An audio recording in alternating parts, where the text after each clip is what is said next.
Api dengan cepat membakar ruko yang digunakan sebagai tempat usaha bantal guling dan busa. 14 unit mobil pemadam kebakaran dikerahkan untuk memadamkan kobaran api. Banyaknya tali besi di ruko ini membuat petugas harus bekerja keras memadamkan api. Akibat kebakaran ini, 5 orang yang merupakan kerabat dari pemilik ruko ditemukan tewas. Sementara 4 orang pekerja yang berada dalam ruko berhasil menyelamatkan diri setelah melompat keluar dari rumah. Pihak kepolisian dari Polsek Makassar kini masih melakukan penyelidikan penyebab kebakaran. Nah, jadi ini sementara baru kita temukan, kemudian kita evakuasi ke Bayangkara. Untuk penyebabnya sendiri kita masih dalam penyelidikan.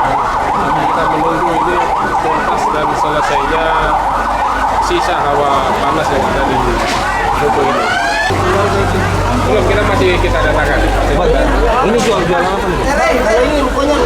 Jadi ini lokasi tempat membuat bantal, lokasi pembuatan bantal, dan juga terdapat pekerja dan bahan-bahan bantal yang ada di dalam.